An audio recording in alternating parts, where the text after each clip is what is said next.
Hello and welcome. I'm Dr. Tony Camella, physical therapist with E3 Rehab.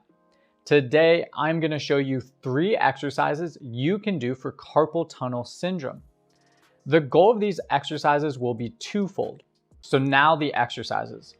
The first one is called a tendon glide. And the purpose or the goal of this movement is to help reduce the pressure within the carpal tunnel. There are 5 steps needed to perform this exercise. Step 1. Start with hands and fingers straight. Step 2. Move fingers into hook position. This means bending at the last 2 joints of your fingers. Step 3.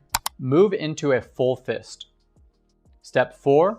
Straighten into a tabletop position, or in other words, straighten the last 2 joints of your fingers. And step 5. Make a straight fist. Here, you will bend the first 2 finger joints while keeping the last joint straight. You will then return to step 1 and repeat. The goal is to go slow and pause at each step for a couple seconds. In order to become more familiar with this movement, let's repeat this sequence for 2 more rounds.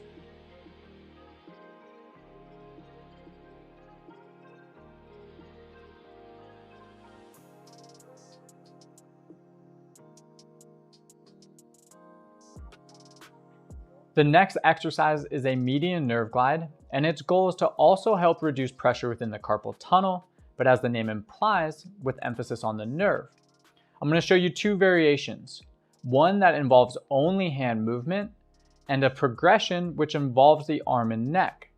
The latter is a more advanced exercise which you can progress to over time. For the hand-only option, you will follow 6 steps. Step 1. Hold wrist in a neutral position with fingers and thumbs flexed into a fist. Step 2. Keeping your wrist in neutral, straighten your fingers and thumb, keeping your thumb close to your fingers. Step 3. Extend the wrist and fingers, keeping your thumb in a neutral position. Step 4. Move your thumb away from the fingers. Wrist, fingers, and thumb will all be extended. Step 5. Rotate your forearm, moving it into supination.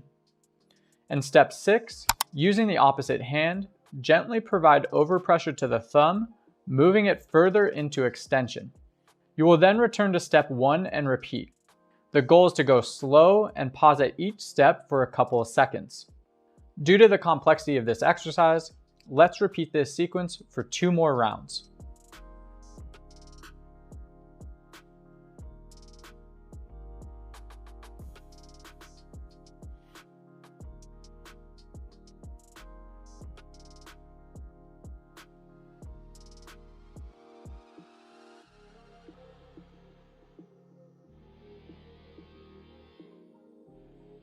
The progression to this nerve glide will incorporate arm, shoulder, and neck movement.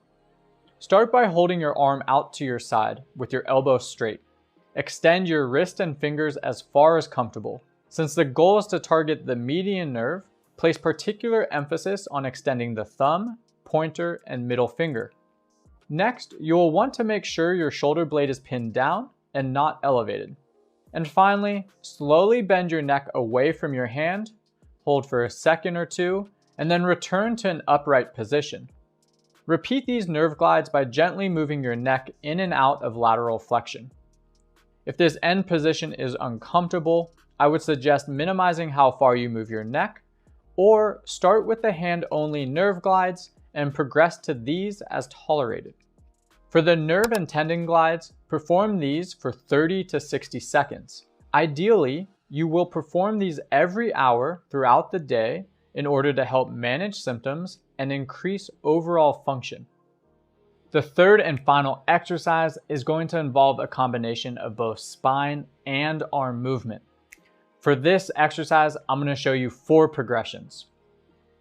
Level 1, side lying thoracic rotation. Start on your side with your knees and hips bent and head supported. Keeping eyes on your hand, reach your hand toward the ground behind you, rotating through your mid-back. Return to the start and repeat.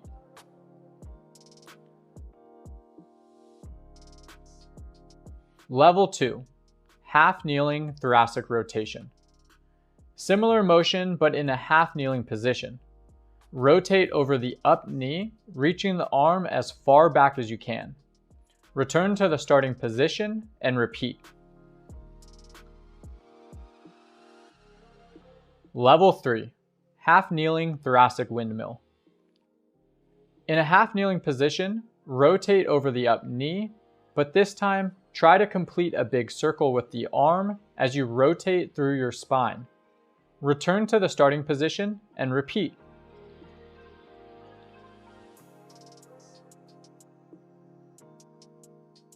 And level 4, half kneeling thoracic windmill on a wall. The knee closest to the wall will be in the up position. Move your arm in a circle and rotate through your spine, trying to keep your arm off the wall. Return to the starting position and repeat. Complete 1 to 2 sets of 10 to 12 repetitions on each side, and